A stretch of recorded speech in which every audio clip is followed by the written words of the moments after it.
Hatvet PHARMA welcomes you to the ocean of practical knowledge about small animal practice, that is, Hatvet's YouTube channel.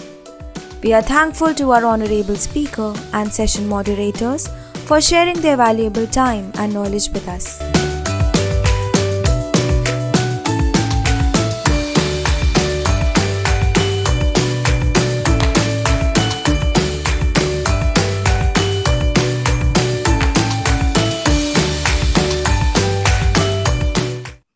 Dear viewers, welcome you all. Today, speaker Dr U S Kalyan, Assistant Professor, Resident Veterinary Service Section, Madras Veterinary College, Chennai 7, is working under me. And he has done a lot of work in small animal and also large animal research. And his PhD work mainly on ovulation prediction by using some special marker or protein assay. That is the recent work he is undertaking. His topic on reproductive ultrasonography in small animal during emergency, obstetric and gynecology conditions. It's very, very important. Since I am a practitioner, I want to know whether the fetus is viable or not. There are certain parameters which will help them to decide and fetal viability when we have to do cesarean. There are certain parameters which will help us to identify Pyometra, cystic endometrial hyperplasia, and these are all the point we want to hear from the expert. So he is one among the renowned scientists among the obstetrician and gynecologists in the country, and he is the one helping us in a various angle in my department, and he will become a good asset to OG unit future growth. You will play a major role. I'm telling you now. I want to register that. And today's moderator, another colleague, Dr. Sarath Tulasiraman, he underwent training in US under Dr. Carlos. He was the dean of the Oklahoma State University.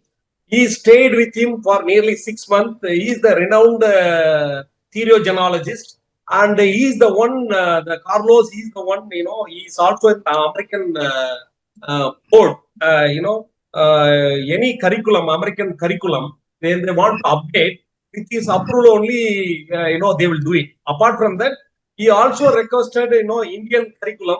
He wants to match with the American curriculum so that any practitioner or any academician from here, they can straight away go and practice in US, Canada, Australia. You need not have to sit for the NAVLE or the any other exam. So that was the idea that Carlos given to me. We are working on that.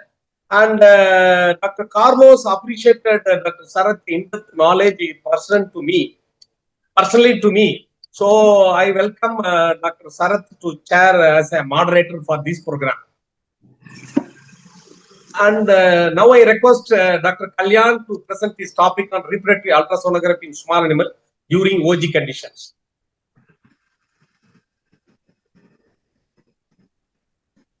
Thank you, sir. Good evening to one and all. Today we will discuss about the reproductive ultrasonography in small animals during emergency OG conditions. So,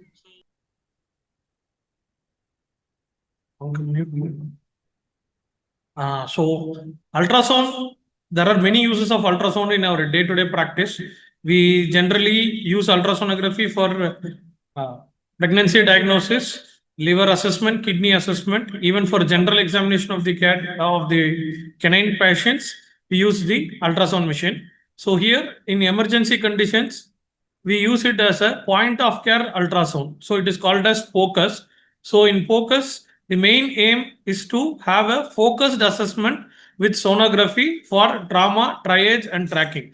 Because emergency conditions including accidents, childbirth, or sudden collapse of the animal, we need a rapid diagnosis. Even if you take a blood sample or a serum sample, in order to get a positive result, it will take half an hour to 1 hour.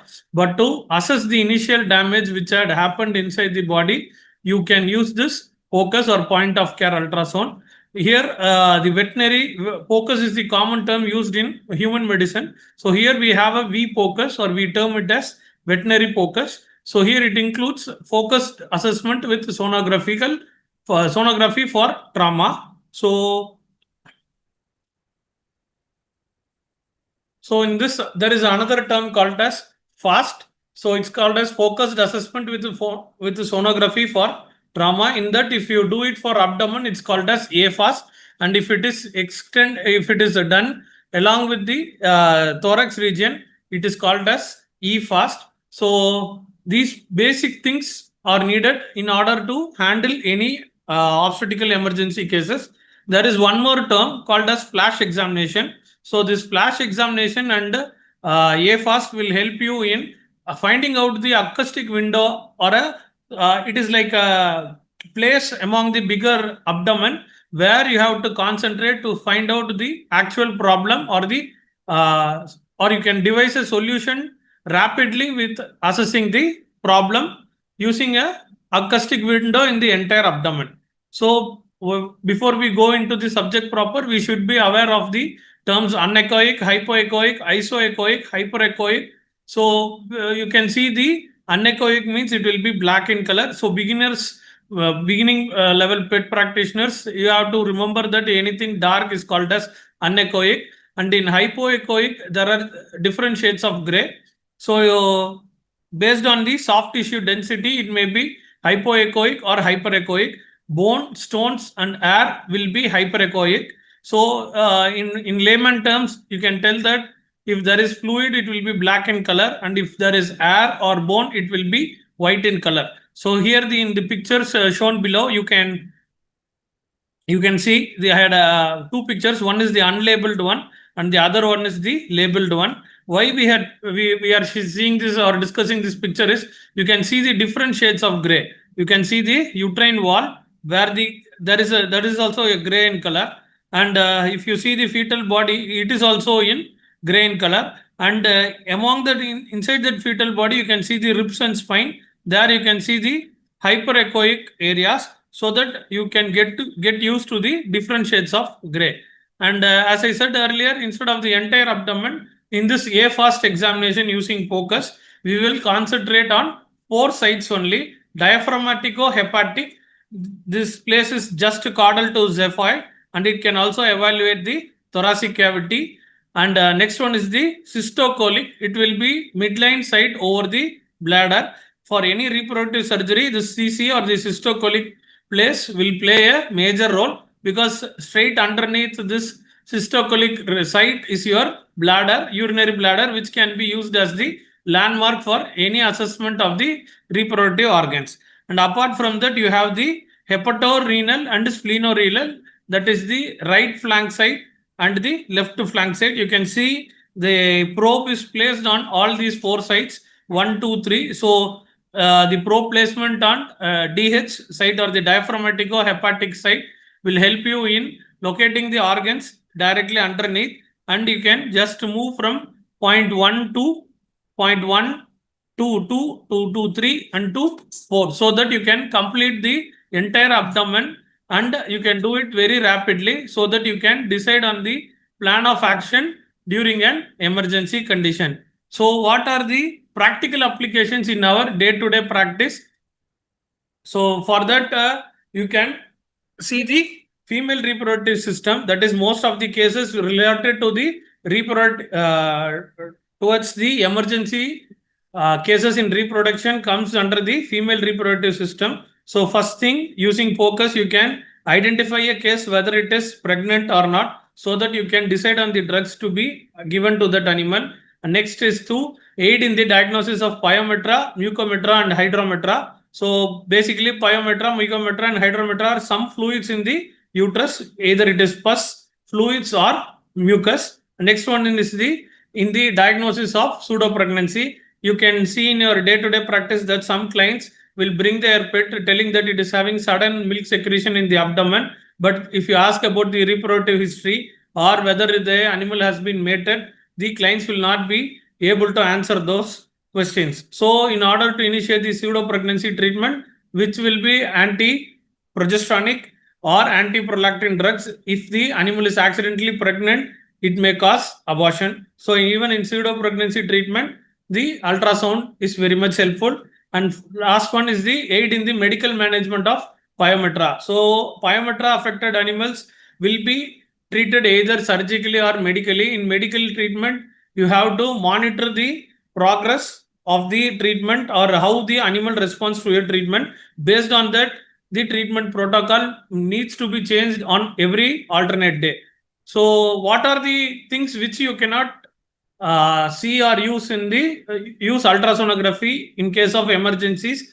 You cannot differentiate whether it is a Pyometra or Mucometra or Hydrometra because the fluids will look similar. There is a very mild chance that the consistency of the contents inside the uterus in these conditions may be similar or may be dissimilar. Sometimes if the pus is so thick, then you can find it out in a hyperechoic nature. And in case of Mucometra, you can see specules of pus which may be floating and which may stir up. So that is highly, but the chances of identifying it requires more expertise and experience. So that cannot be differentiated or clearly diagnosed and confirmed using an ultrasonography. And also you cannot have an accurate fetal count.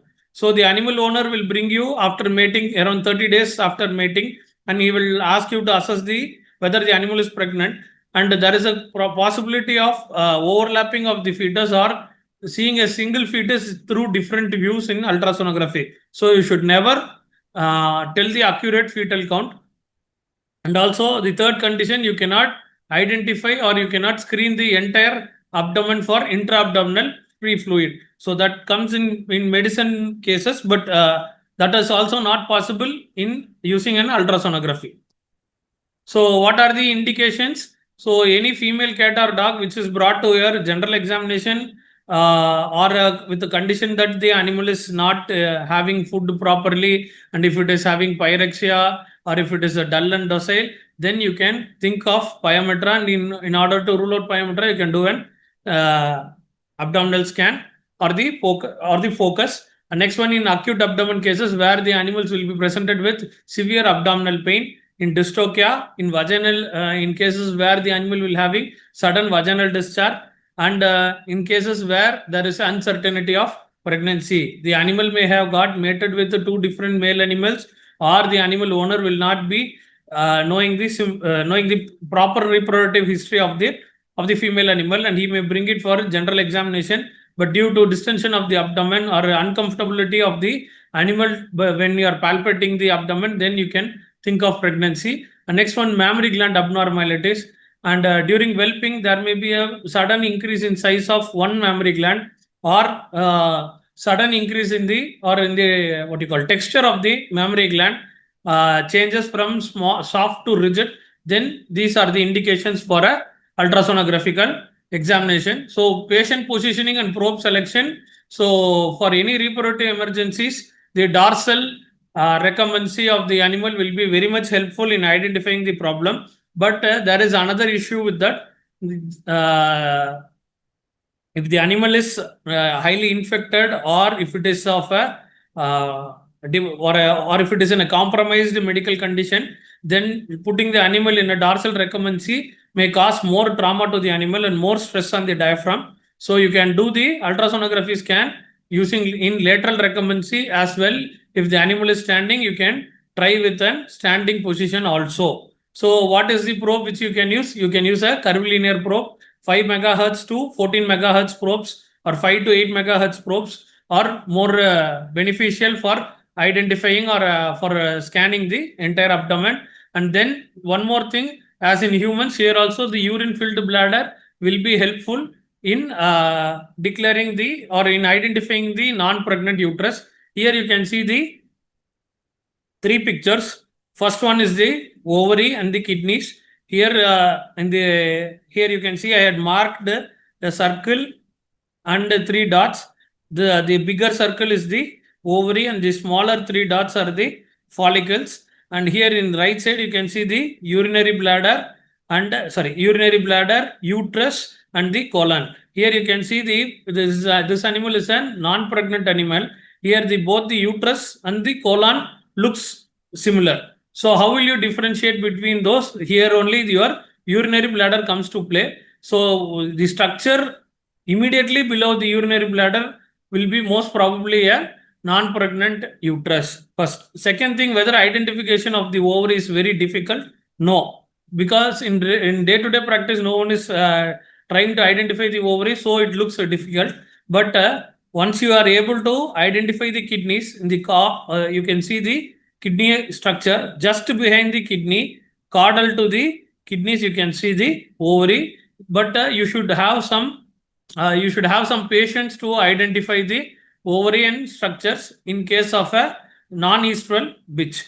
A next problem which we face regularly is the cystic endometrial hyperplasia Pyometra complex. So ultrasound will be much helpful in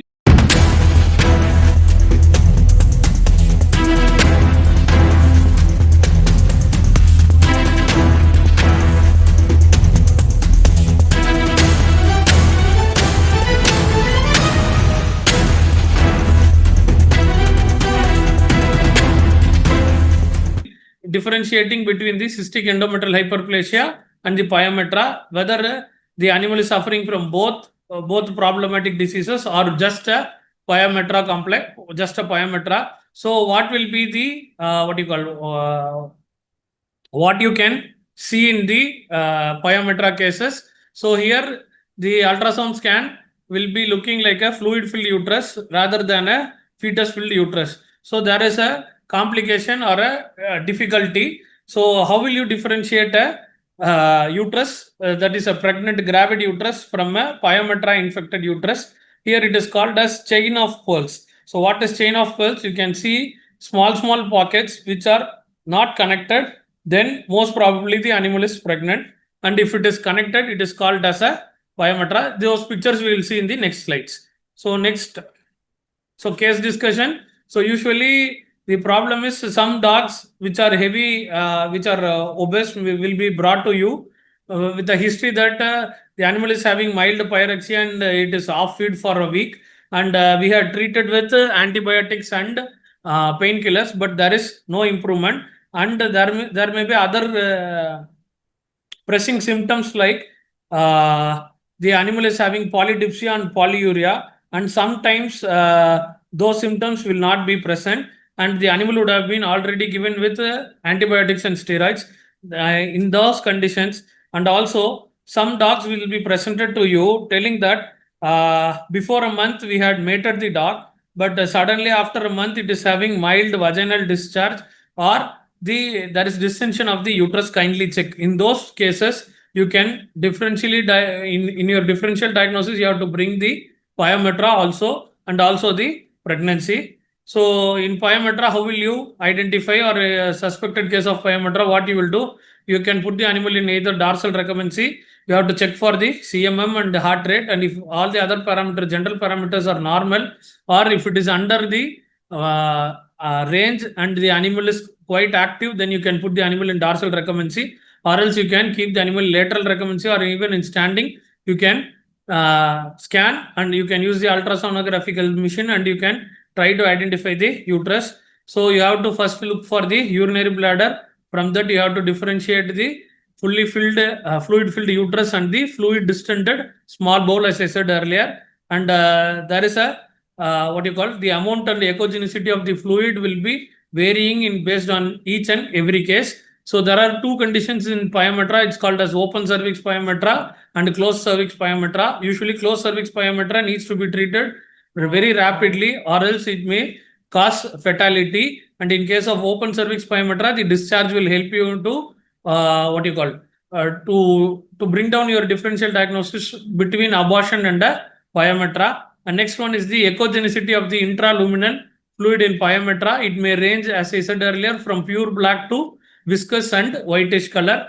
And you can also see the slow swirling patterns of the mucus inside. So in this picture, you can see, wait, I'll show you. These are the three types of Pyometra cases. So here you can see pockets which are connected. This is called as string of pearls.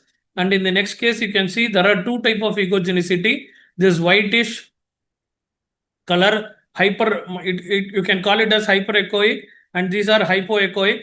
So these type of Pyometra cases also we seen, that is a thick insuppiated pus will be there along with the mucoid type of pus. And in this third case, you can see, as I said, swirling pattern or spots of pus floating in a mucous material also you can see. So here next comes your cystic endometrial hyperplasia. Here you can see pockets and pockets of endometrial tissue where there will be fluid, and in ultrasonography you can see the crypts. See, you can see round small pockets where the mucus or the fluid gets accumulated, and also you can see the hyperechoic tissue of the endometrium, which also shows you that hyperplasia. And once you once you remove the entire uterus and you see an gross examination of the tissue, here it correlates this hyperplasia of the endometrium and the mucus in between the endometrium. So ultrasonography will be very helpful in this. And here also you can see the uterus, colon, and see, here is the body of the uterus. This is one horn. And you can see some of the fluid seeping outside. And in the next picture, you can see the colon also looks similar to the uterus. So you should be very careful when you are identifying, and you can go along the entire length of the uterus so that you can identify whether it is pyometra or the fluid filled colon. And you can see the surgical picture, how big the pyometra infected uterus is there. So because of this massive size and excessive pocketing, it was very difficult to identify this case. You can see the length of the uterus is more than 30 centimeter each horn, and the body is also filled with pus. See, this is the I think you can see the body of the uterus that is separated, and the horn is also in a pocketed nature, so that in the first picture you can see the body is separately looking and the horn is separately looking, and there will not be any connectivity. So these kind of conditions will also be seen in the pyometra case. So I had diagnosed pyometra, sir. Whether I can remove it surgically immediately? No, you should not do it. You should reassess the case. So ultrasonography will help you in that also. You should identify whether pyometra usually occurs in dogs more than 8 years of old. So you can do an echocardiography along with that in order to assess whether the animal will tolerate the anesthesia, whether you can go for an injectable anesthesia or an inhalant anesthesia first. Second thing, based on the severity of the pus condition or the delayed presentation, you should check for the kidneys. Why? Because you should assess whether it is having an acute renal failure or it is an chronic renal failure. Why? Because chronic renal failure may cause immunocompromisation in the animal, and that may lead to pyometra. It's just like whether the egg came first or the bird came first. So whichever may be the condition, in chronic renal failure, you should stabilize the patient and you have to bring down the creatinine level. Or else, if you are in a hurry and you do the surgery and if you remove the uterus immediately, the animal will not bear the anesthesia and it will collapse within 24 hours to 48 hours post surgery. One. Second thing, you should use appropriate antibiotics because you will be putting more load on the kidneys. So metronidazole, meropenem, and amoxicillin clavulanic acid will be better type of antibiotic in pyometra. And next one is the correction of the hypovolemia. As you saw in the earlier pictures, there may be the pus of 1 to 2 liters, or even we had done surgery in some cases where we had removed a 5 kg of pus in an uterus. So you have to replace the fluids through proper fluid therapy for at least another 3 to 4 days. Next one, you have to monitor the hypoglycemia. Since the pyometra surgery is over, we think that the animals are doing good, but suddenly the animal may collapse. So you have to be monitoring the hypoglycemia also. And then acid base and electrolyte abnormalities should also be monitored. So visualization, as I said, this is another case where you can see, as I said earlier, the connection of pearls is not available in this view, or this ultrasound machine is a basic model where we can identify the sacs in which the pus is there. This case had 4 kgs of pus material inside. So next one, as we discussed earlier and we saw earlier, another few pictures of the cystic endometrial hyperplasia. I had reposted it here so that you will be more clear. See, you can see the borders, which is hyperechoic, and the mucus or the fluid filled cysts which looks in a anechoic area. Here you can see it is an left horn. Sorry. Here also you can see more fluid and less hyperechogenicity of the hyperechogenicity of the endometrium. So in gross section you can, in gross morphology you can correlate the condition as you had diagnosed earlier in ultrasonography. And next, apart from Pyometra, next emergency will be your Whelping emergency or dystocia. So here one of the major thing where ultrasound helps you is to assess the gestational age. So gestational sac diameter into 6 plus 20. With that you can identify the gestational age if the dog is less than 40 days pregnant. This formula is easily available in Google.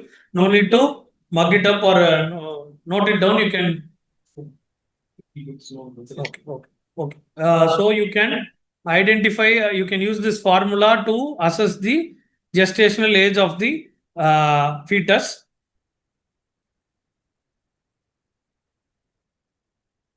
So what other things you can do in when a dog is presented to you for pregnancy diagnosis? You can see here in the first picture, there is fluid filled sac, and whether it is pregnant or not, it's questionable.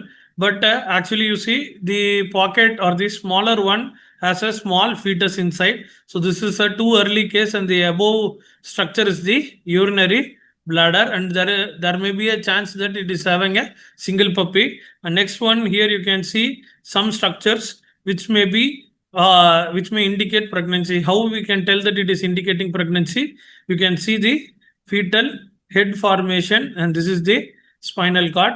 And next one you can see the, just focus on the spinal cord, and last one is the entire fetal structure which is visible. So these are the common common things which you visualize in an ultrasonographical examination. So in every examination you have to try to identify the entire fetus, and you have to be slow enough to analyze the head, stomach, heart and the intestines if it is developed. So ultrasonographical examination will also be helpful in another emergency condition. It is called as uterine torsion. So in uterine torsion, it is nowadays very commonly reported, but literature says it is a very rare condition, and the diagnosis of uterine torsion using an ultrasonography is a little bit difficult thing. So what you can see is you can see dead fetuses, but we had encountered cases where the fetuses in one horn were viable and it was live, and the other horn had got torsioned.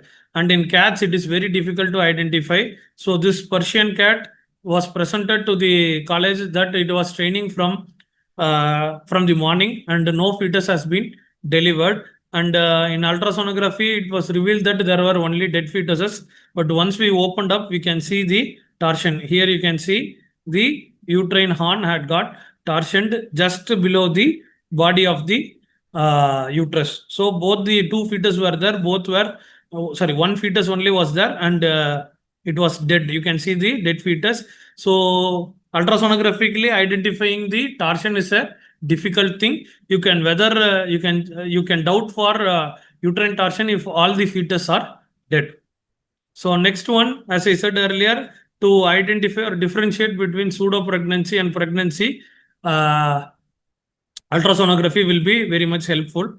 So here in pregnancy, you can see segmental fluid distension, and these are called as vesicles. As you can see, each fetus will be developed in a separate pocket, and these are called as vesicles. And once the fetus starts developing, it will be called as gestational sac. In pseudo pregnancy, you will not see any vesicle or any this gestational sac-like structure. So other than that, mammary glands you can visibly palpate and see, and if there is any small mass, you can see an hypoechoic structure in that if you keep the probe on the top of the mammary gland. And in case of larger tumors, most probably larger size tumors may be calcified, it may be metastasized. So there will be an hyperechoic image which will be developed. So take home points in Pyometra. Why we discussed about mammary glands and pseudo pregnancy is Pyometra may occur along with mammary tumor if it is not treated for a very long time, and it may also be presented along with pseudo pregnancy, and in those cases where pseudo pregnancy and Pyometra both are available, you have to first treat the pseudo pregnancy. You have to stabilize the animal, and then you can go for a surgical removal, because it is both are being a digestal disorder, and if you cut down the prolactin level, and there is a good chance that the animal will be developing pseudo pregnancy even during the next reproductive estrus cycle also. So what are the take-home points in case of an suspected case of Pyometra? A sonographic hallmark of Pyometra is diffuse or segmental fluid dilatation of the uterus, and in case of when the case is presented, and if it is not Pyometra, and if it is luckily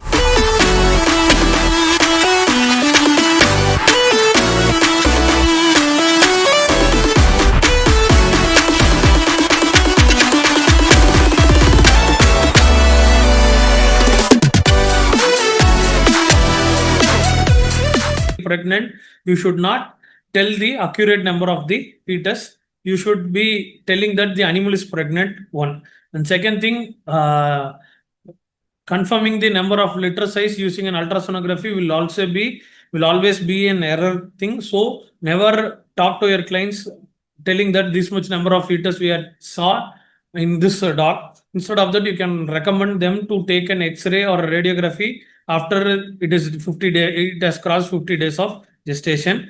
And third one, how will I, and some cases it will be near to parturition or near to whelping. The case will be thought as Pyometra, or the animal owner will not be knowing whether it is a pregnancy or a Pyometra, and it will be presented to you in the with a very big distended abdomen. And once you see, it may be pregnant, and it may be a full term or nearing full term pregnancy. In the gestational age calculation, after 50 days of mating will be always errorsome, and it will be inaccurate. So what you can do is you can check for a small bowel. You can check for the intestine of the fetus, so that based on the fetal intestine, you can identify when it will whelp. That we will discuss it in the next coming slides. So next one is the indications during whelping. So in parturition in any dog or cat, ultrasonography can be used in case of in order to diagnose and differentiate what type of dystocia it is. Then for that also you can use an ultrasonography. And vaginal discharge is alone there, and the no fetus has been delivered. In those conditions also you can use an ultrasonography. And in some cases, as we discussed earlier, there may be a greenish vaginal discharge, and there will not be a delivery, or the passage of fetus or kitten will not be there. So all these cases, in all these three cases, you can you can use an ultrasonography. So cases. So there are three types of whelping cases which may be presented to you. The first case will be the patient will be followed up by you right from mating to pregnancy confirmation, then radiography, then during whelping. So in these cases, you will know pretty good. You will know the number of fetus and the approximate expected date of delivery, EDD, based on the mating dates, one. And in second type of cases, random presentation with no diagnostic history. Some people, they will breed the dogs, but they will not take pain to do an ultrasonography or an X-ray, and they may be presented to you. These are the two types of clients which come to you during whelping. So first type of cases, followed up cases, will not be a big issue to you. Since you will know the reproductive history, breeding history and everything. So based on that, you can go ahead with an ultrasonographical scan, and you can assess the fetal heartbeat, and based on that, you can proceed. In the second case, where you are very blank, you don't know any history, then you have to have an ultrasonographical examination in order to assess the fetal age. If the fetal age is showing around 40 to 45 days, then it is fine, no need to hurry. And if it is a full-term pregnancy, how can you identify whether it is a full-term pregnancy? Using an ultrasonography, there will be well-formed skeletal system. The ribs will be visible, the head will be visible, even the orbits can be seen, and you can see the fetal heart beat very visibly in the full-term pregnancy case. So in these two type of cases, ultrasound will be essential. And so what all can be done? And in these type of full-time pregnant cases, the owner will come and tell that one or two fetuses has already been whelped and the remaining fetuses are there inside. But I don't know how many number of fetuses there and whether they are live or dead. They will simply come and tell one fetus was born at 8 a.m. The second fetus came by 12:30 p.m. Now I am coming to your clinic at 7 p.m. Kindly do the procedures and remove all the fetus. Don't do surgery, just do induction. So in these type of cases, ultrasound plays a major role. So what are the things you have to do and you should not do, we will see in the following slides. So first thing, as I said earlier, fetal maturity should be assessed, and then you have to screen or you have to check for the fetal stress. Since the animal had been into whelping from morning, we will never know the status of the fetus which is inside. They may be stressed, they may be dead, or they may be normal. So this can be assessed using a serial examination of ultrasonography. Every half an hour once you have to repeatedly scan and for fetal distress. So how to identify fetal distress, we will see in the next slides. So what all cannot be done, as I said repeatedly earlier, accurate fetal count cannot be assessed using an ultrasonography even at the end stage of gestation. And also you cannot consistently follow the same fetus. I will explain it. If there are more than 6 or 7 fetus, you cannot pinpointedly tell that I had been following up a single fetus and monitoring that single fetus continuously. So these are the things which cannot be done in an ultrasonographical examination during dystocia. Now we will come to the fetal stress. So fetal stress, how can you identify? The fetal heart rate is the key indicator of fetal stress. Why? Because as the whelping progresses or the delay in delay in induction or delay in treatment of the or management of the dystocia will cause fetal hypoxia. Thereby, it will lower the heart rate. So, based on the heart rate, you can tell whether the fetus is in fetal stress or not. So, how can you identify the heart rate?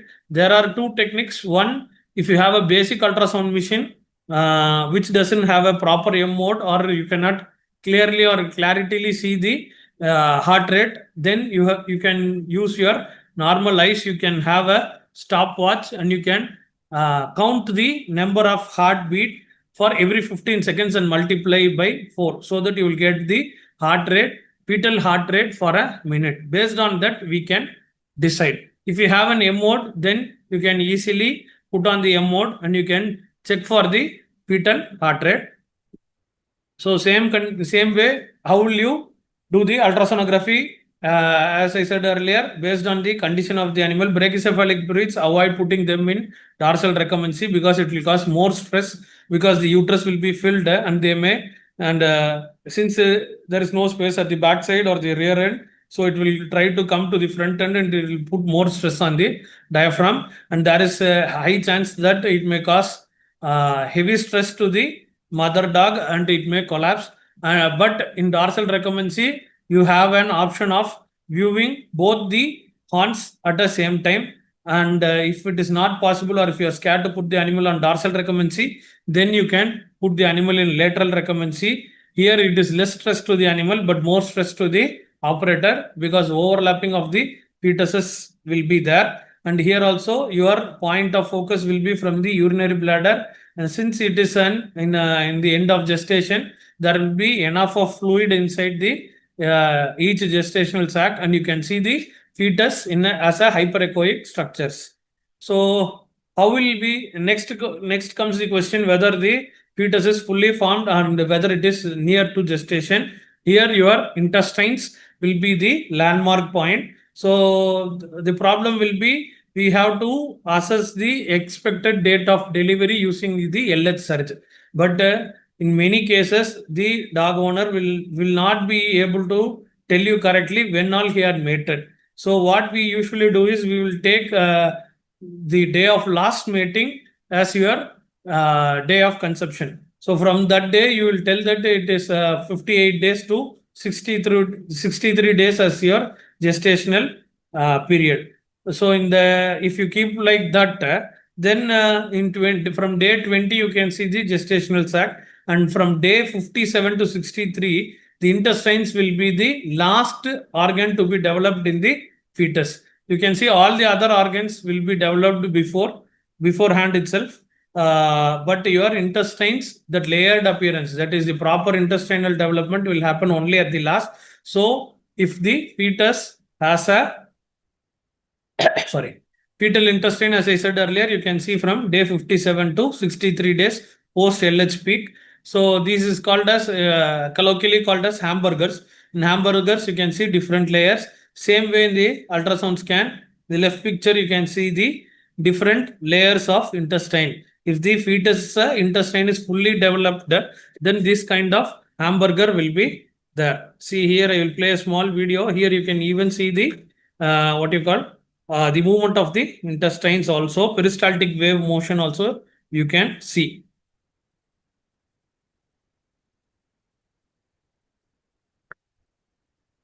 So why peristalsis and this intestine is important? Because whether to go for induction of parturition or whether to go for C-section immediately can be decided based on the maturity of the fetuses. So, as I said, two salient points to be remembering when handling dystocia. First one is fetal heart rate. So, that indicates the fetal stress. For that, the normal range is in canine, it is more than 200 beats per minute. In case of fetal heart rate, it is often around 265. And one more calculation is, if you are not able to, if you want to correlate it, you can check the dam's heart rate, and the fetal heart rate is usually double the dam's heart rate. And as I said earlier, fetal heart rate, if you don't have a machine, a little bit of high-end machine will help you with this M mode calculation. If you don't have that, then you can use the eyeball method, where you will physically count the heart rate and fetal stress, when you have to intervene and when you should not intervene. First point, intestines are fully developed, peristaltic wave is there, so that you can confirm that it is nearing parturition and it is fully formed. And second thing, whether to wait or to induce, or whether to go for directly C-section, this fetal heart rate, if it is 160 to 180 minutes beats per minute, then you can put on your oxytocin drip and you can go ahead with the induction. And even you can wait for another 2 to 3 hours so that the normal parturition happens. Second thing, if the fetal heart rate is 140 to 160 beats per minute, then you can identify that it is in moderate stress. And if you don't decide and do something within the next 2 to 3 hours, then it will lead to the death of all the fetus. And third one, if it is less than 140 beats per minute, it will indicate severe distress, and immediate C-section is C-section is the only thing which can save the fetus. So here you can see the fetal heart rate. You try to count, and at last we will discuss whether your counting is correct or not. I'll play it once or twice so that you can try with the eyeball method.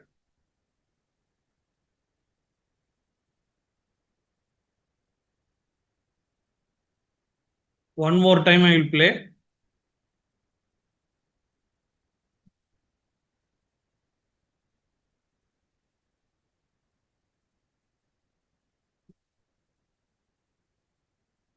Last time, then we'll go to the next slide.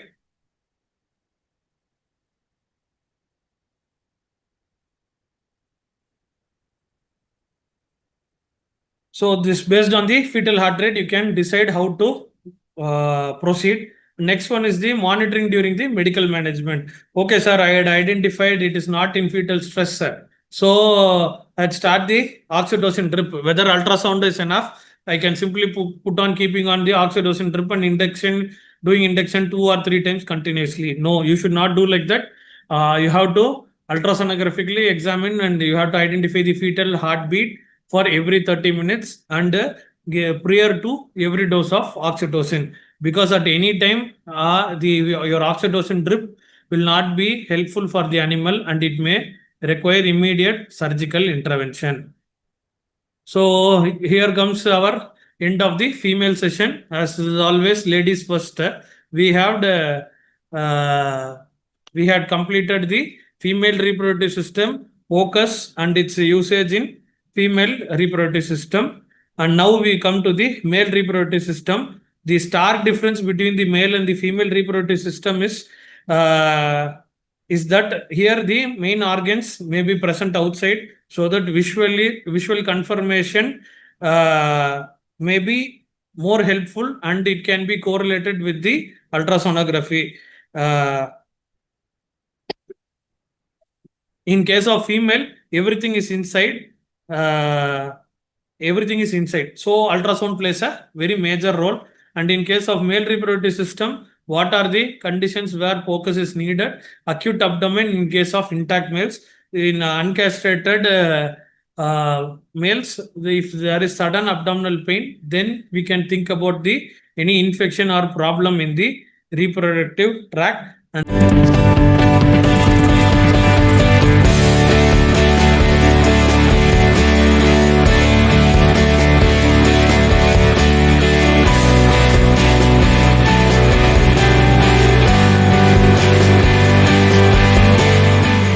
Are similar to testicular swellings, and fourth one is the cryptorchidism. Why scrotal swelling? In some cases there may be fluid accumulation or hysterocele, and you can easily differentiate it using an ultrasonography. And testicular swelling, there will be some infection inside the testis rather than the scrotum.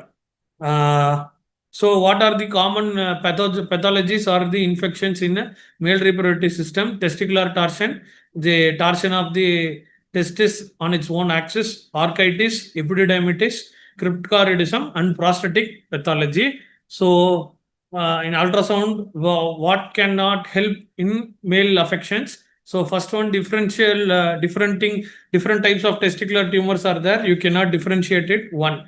Second thing, it cannot differentiate between benign versus malignant prostatic conditions. And as I said earlier, intra-abdominal free fluids cannot be screened fully. So here first comes the prostate.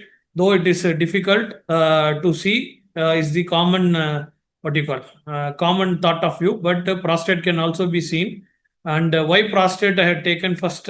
Because senile dogs or dogs more than 8 years, which has a problem with defecating or which has a problem with urinating, you have to check for the prostate. So usually prostate will be in an hyperechoic manner, just to the neck of the urinary bladder. You can see the prostate, and they are bilobed, and both lobes will be mostly symmetrical in size. And in case of prostate gland, you have the benign prostatic hypertrophy, bacterial prostatitis, prostatic abscess, prostatic cyst, and paraprostatic cyst. These are the common conditions, but out of these, benign prostatic hyperplasia or hypertrophy is the most commonest thing. So here you can see I had kept 3 pictures. This is the normal prostate, and here you can see the BPH, how the echogenicity is there. The echogenicity will be normal, but it will be of a bigger size. So benign prostatic hyperplasia. And third one, this is the prostatic abscess. Here you can see one more one more lobe is there. Some due to some infections, there is a prostatic abscess. So in BPH, as I said earlier, enlarge uniformly hyperechoic with a smooth margin. The enlargement may be different between the dorsal and ventral areas. So treatment for BPH, castration will help you in reducing the size of the prostate. Next one is prostatitis. It is the infection. The shape will be normal, but the echogenicity may increase or decrease, and mottling differentiate both hyperechoic and hypoechoic echogenicity may be present, and also a hypoechoic rim may also be evident in some dogs. So here you can see how can you differentiate between the prostatic abscess and cyst. Here you can see the first one. This is the prostatic abscess. Here you can see a different echogenic structure. Sorry, this is the prostatic abscess where you can see a center and hypoechoic centers, and you can also find some echogenic fluid where you can see it in the right side caudal end. Also, you can see the accumulation of some fluids. The next one comes your prostatic neoplasia. And in prostatic neoplasia, as I said earlier, as similar to mammary glands, classic calcification will be there, and the symmetry will be lost. And also there will be bright echoes with a strong acoustic shadowing. That is, you will see a shadowing along with the hyperechoic spots. And in order to identify what type of prostatic neoplasia, you need aspiration or needle biopsy that can be combined with your ultrasonography, and you can diagnose. And in 50% of cases, fine needle aspiration along with your ultrasonography will has given a 50% diagnosis. And if possible, needle biopsy, if you are able to do, then your diagnosis rate will increase to 89%. So after prostate, we come to the scrotum and testicles. So testicles, you can see there will be a thin hyperechoic line. It is the mediastinum testis. With this, you can identify it as the center of the organ, so that you can differentiate the echogenicity of the testis. So mostly it will be of a similar nature, hypoechoic in nature. In case of cryptorchidism testis, what is cryptorchidism? Either one testis or both the testis will be retained inside it will be in the intra-abdominal. Abdominal it will be present. You can do a ultrasonographical scan, and you can try to identify the testis. So here what happens is there is a good chance that if there is it is a monarchid, then one testis will be inside the abdomen and one testis will be in the scrotum. So the size of the testis which is intra-abdominal will be always smaller in size. That measurement you can do it with your ultrasonography, and you can compare it. Why this is required? Because the lymph nodes present in the peritoneum will also look like a smaller sized testis. So here the landmark of your mediastinum testis will help you in identification of the cryptorchid testis, because usually the dog may be presented around 6 months to 9 months of age, and you will keep the animal in a standing position, and you will try to palpate it, or you will put it in a dorsal recumbency and you will try to palpate it. There is a good chance that you catch hold of a lymph node and you think that it is an cryptorchid testis. And if you scan and see, and if you can't able to identify the mediastinum testis and with the normal echogenicity, then you can very well know that you had catch hold of the wrong balls. That is, you had catch hold of the lymph nodes and not the testis. Because why? If the cryptorchid testis on the right side and you do a surgery on the left side, exploratory laparotomy you do, and you try to remove the lymph node, you will cut a sorry face in front of the client. So ultrasonographically evaluating and identifying the testis by identification of the mediastinum testis is the best way before surgically handling a monarchid or cryptorchid case. And next one, architis. You can see the difference between the left and right testis. Here you can see the right testis quite normal in size, and the echogenicity also looks pretty well normal. And in this left testis, you can see the size had increased, and you can see small pockets. And usually acute architis and epidermitis may be caused by zoonotic diseases, including brucella in case of sexually active, that is breeding males. So in case of an architis case, you have to take proper PPE for yourself, and then you have to handle the case. Next comes our common condition, testicular torsion. This is common both in human kids while sudden jerky movement or jerky jumping, and there is if the scrotal size is big and the testis when it is developing in adolescent stage, there is a high chance that testicular torsion happens in human being. Same way in dogs also, around the age of 6 months to 2 years, if the scrotal size is big and the testis is on a freely movable condition, then there is a high chance that it goes to testicular torsion. So what are the symptoms? Acute pain will be there, severe pain will be there, along with that vomiting, dysuria, hematuria, pyrexia, anorexia, lethargy and stiff gait will be there. So this is a very emergency condition. You cannot wait, and there may be swelling of the scrotal sac, so that you can identify the testicular torsion or differentially diagnose the testicular torsion. Here you can see there will not be any blood flow. So color flow or power Doppler images can be used to identify. Okay, sir, I don't have a color flow or a power Doppler, sir. How will I identify? See, you have to ultrasonography scan both the testes and you have to correlate the images. So here you can see the echogenicity is quite normal, but you can see the swelling and the disorientation of the shape. The normal testis is slightly elongated, and here it is looking round. And one more thing, you can see the testicular architecture where you see the what you call the anechoic spaces where the spermatozoa and the semen will be moving, and in the left you don't see anything like that, and the architecture is totally damaged. So this may help you in confirming the diagnosis that it may be a case of a testicular torsion. And next one, 3 common tumors we identify in the Sertoli cell tumor, seminoma, and Leydig or interstitial cell tumors. All these 3 tumors may come if there is a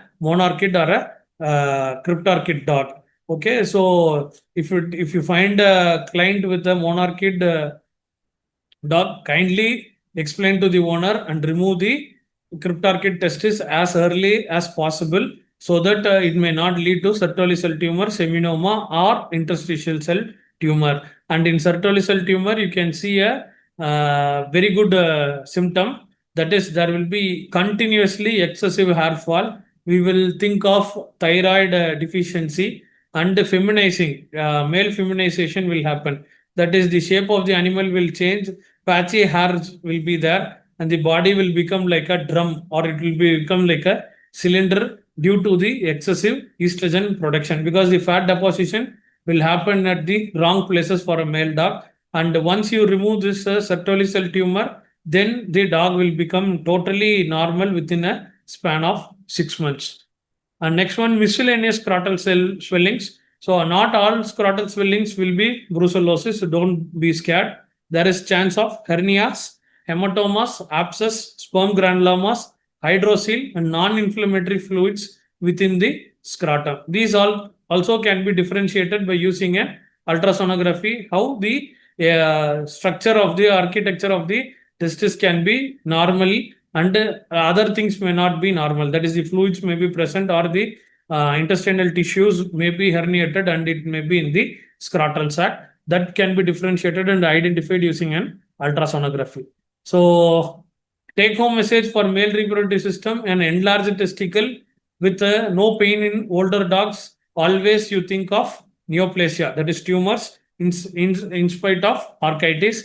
And the prostate is slightly more challenging to image than the testicles, because prostate is present inside the abdomen. And scrotal space, you can check on the check the space between the testis and scrotum of both right and left testis, left scrotum, so that whether it is having a fluid intestine or some extra testicular structures like abscess, you can identify. And testicular parenchyma, as I said from earlier slides, the testicular parenchyma will be similar in case of both the testes, and there will not be high difference or huge difference if it is not having any pathological issue. And the epididymis, you can see the you have to focus it for diffuse swelling, and it is very rare epididymitis. So and you can examine for any surrounding fluid. Thank you. If you have any doubts, we can discuss. Thank you. Thank you, Dr. Kalyan, for your wonderful in-depth information. And there are a few questioners. I will read out. You or Dr. Sarath can answer to these questions. The first question is: how do you differentiate between cystic endometrial hyperplasia and Pyometra with ultrasound? Yes, sir. Excuse me, sir. Sir, I will show you the cystic endometrial hyperplasia and Pyometra complex pictures. See, this is the, sir, is it visible? Yes. So here you can see the endometrium is quite normal. Any hyperplasia is there? Any cyst is there? No. See, next slide I will show you. Here you can see small pockets and thickening of the endometrium. The thickening of the endometrium will be your point of for differentiating between the cystic endometrial hyperplasia and pyometra. See, in the previous slides, you can see the endometrium is quite normal and there are no circulations or cystic-like appearance in the pyometra complex. And in case of CEH, you can see clearly.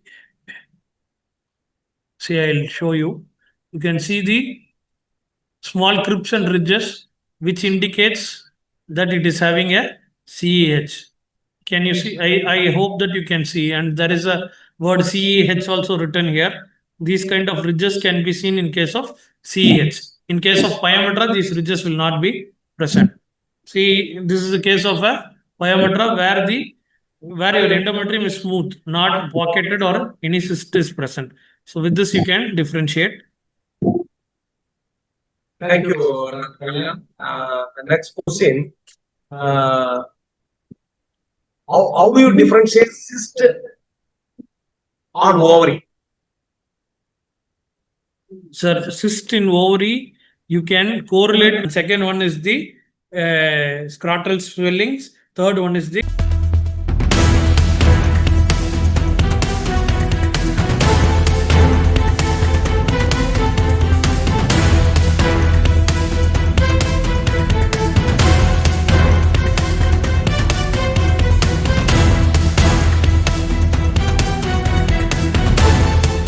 with your reproductive history, sir. First history will be the animal will be having irregular heat signs or split heat may also be also may experience, and also the discharge will be of very what you call very huge amount. One second thing in scan you can see it will be like a bunch of grapes on the ovaries, and it will be mostly hyperechoic structures. Based on that, you can see. I will try to show the pictures in the at last. Okay, I have a separate picture of cystic ovary. I'll show it to you. And Sir, use of and then practitioner like me, the cyst will be anechoic. That is the way you can able to. Okay. And another question is how to use RI or PI in pregnancy. Okay. So RI and PI you can use during pregnancy. You can assess it in using the fetal heart. You can do the RI and PI. But since the litter size is big, the monitoring the RI and PI value from an academic point of view is very much needed, and more studies are being done. But in a practitioner's point of view, monitoring the RI and PI value will not be that much required. One. Second thing, fetal heart rate itself will give you the necessary answer, so that you need not calculating RI and PI values will take more time. In case of an emergency dystocia or management of using an RI PI will not be that much helpful. Okay. And next question, is it possible to identify ovarian remnant syndrome with USG to avoid an exploratory laparotomy in dog shelter setup? A case of a dog with notched ear and vaginal prolapse. Identification of ovarian remnant syndrome can also be done, but you need more expertise, and you need to clip the hair of the abdomen until the rib cage, and you can keep the kidneys also as a locator. So in ovarian remnant syndrome, you can ultrasonographically try to identify the remnant ovary, but surgical removal is the only option, as you also know. But identification can be done, but you should be slow, patient enough, and you should search from the xiphoid cartilage till the end of the what you call last mammary gland. so that most of probably we can see the remnant ovary just caudal to the kidneys, and since it is a floating tissue, it may not be in the same place. So you have to divide it into 3 or 4 quadrants, and you have to keep the animal still, and then you have to identify. And penible ultrasonography can be used to identify the ovary, remnant ovaries. நீங்க சொல்லிடுங்க.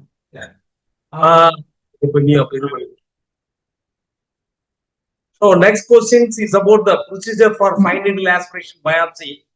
So what you need to do is know the prostate anatomic location on the neck of the bladder. So what you can do is you catheterize and then locate the prostate with the ultrasound guidance. Example, no, for example, this is the urinary bladder, and with the ultrasound you are able to locate the neck of the bladder. This is the neck of the bladder. So with the ultrasound, imagine my pen is the fine needle aspiration needle or is a syringe with the needle. So with the ultrasound guidance, you can able to locate where exactly the prostate. You can introduce and take the material for testing, especially prostatic hyperplasia, prostatic carcinoma, even prostatic abscess. With the ultrasound guidance, we aspirated and we put TT oil into the cavity. Without surgery, we were able to cure it. The article also available in Intas Parliament Journal. You can see that. In case of retained testes in a small, what is your probe of choice? Same question for a large breed dog. Yes, retained testes. Procedure, probe size, retained testes. So the next question is retained testicle. What is the frequency of the probe? Normally, I use 7.5 to 12 linear probe. With that, I can able to locate the mediastinum of the testis, and then when it is in the abdominal cavity or in the inguinal canal, I was able to locate very easily. So normally use linear probe, frequency 7.5 to 12. So no reproductive history. How can we differentiate whether it is pseudo-pregnant or pregnant? See, pseudo-pregnancy, you can see milk secretion in the mammary gland, and once you do an ultrasonographical scan, beneath the bladder, you will not see any fetal structures in the uterus. So that will help you. Even if the dog owner is not knowing the history of mating, also you can differentiate. Now, it's a small story in my practice. Actually, I do yearly age in uterine. I do surgery at the age of 6th week because I was trained by the American surgeon. I know yearly age in uterine. Actually, I operated the dog at the age of 6th week. We removed the ovaries and uterus.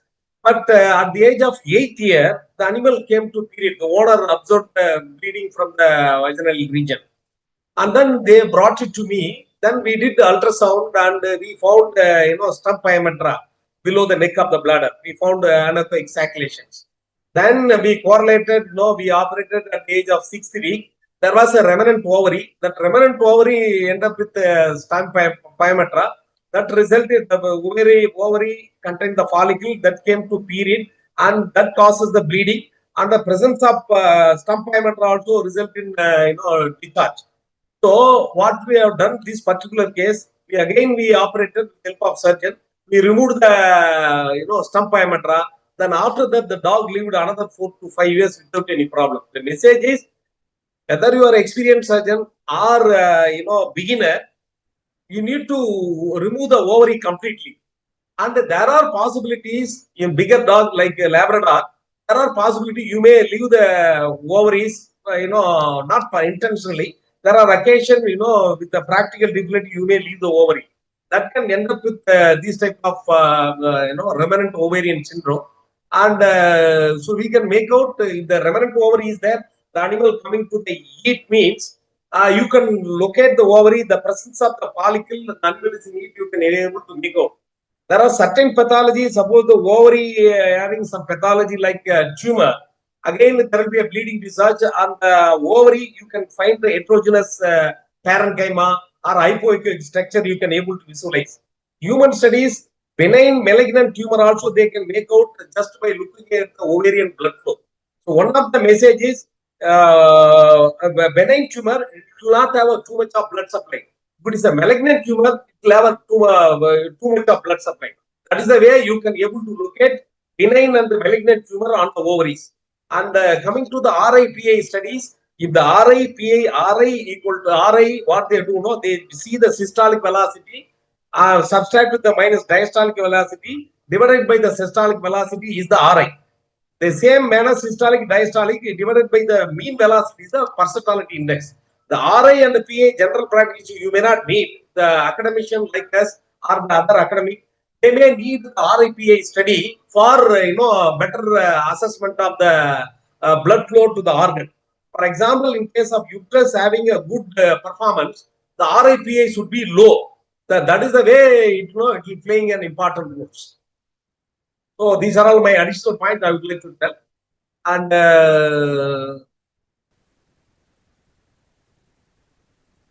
differential diagnosis of testicular tumor. Best age, yeah. See, there is what is the best age of Spain? There are two thought of views. One is that if you do early age neutering, there is a chance for urinary incontinence, and because of estrogenic influence, the animal may put on more body weight, but that is the what you call the incidence is less than 10 to 20%, and other factors like feeding nature, nutritional management also plays a role. And in, we usually recommend one Easter cycle. Once it is one Easter cycle over, then you can nutrate. But in foreign countries and also in high pay centers where you do more ABC surgeries for population control, then you can go ahead with early age neutering also. That will not be an issue.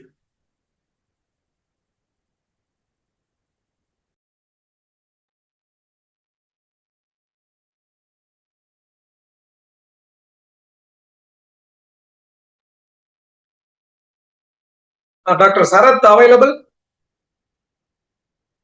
So I was unable to connect to another moderator.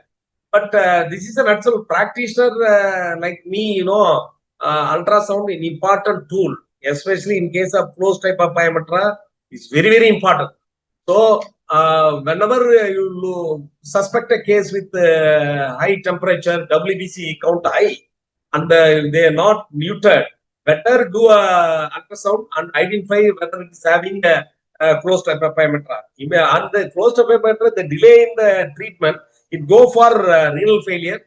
And even though refer renal failure cases to me dialysis, if the creatinine value is 25 and 30, it's very difficult to bring back to normal.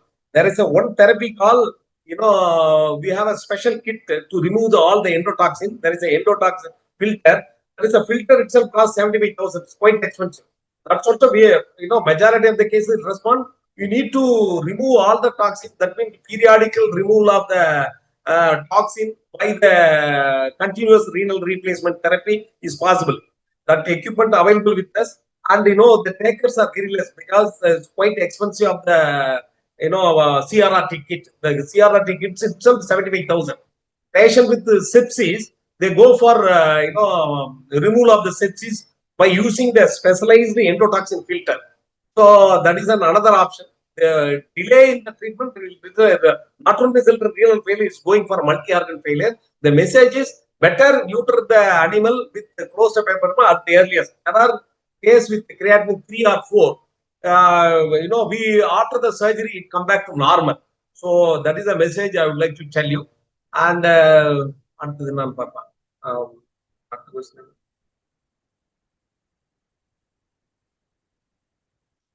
sound is there any circumstances you were unable to find out any retained testicle in cryptarchid cases during surgery, sir? Unable to find out by scan also. Some cases, even after cat spray, every time cat was coming to hit and showing the signs, sir. What we can do that, sir? First thing, in cryptarchid, I had not faced any cases where I'm not able to identify the retained testicle. I will always go for second opinion if I'm not very much very much positive with the identification of the retained testicle.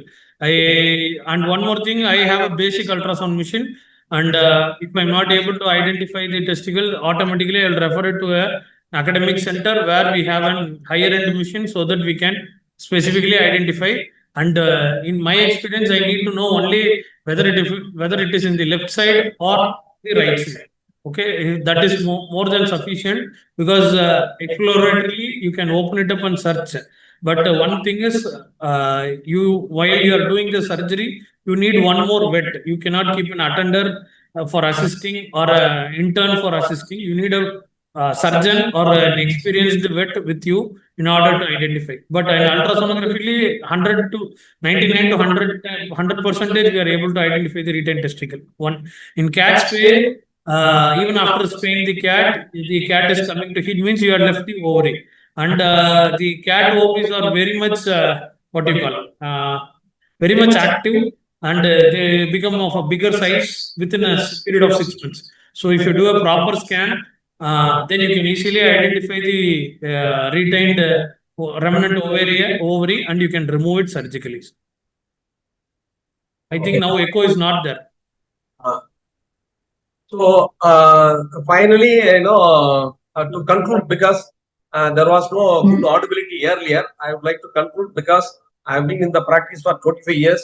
When I purchased the ultrasound, there was no much ultrasound user in the country. And at that time, when I purchased the ultrasound, it was helpful to me, especially to diagnose the closed Pyometra. If there is a closed Pyometra with the renal failure, the same day itself, I'll go for uterus removal, uterus and ovary removal. The elevated blood urinase and creatinine come back to normal. So we avoid, dialysis. We avoid, using the continuous renal replacement therapy.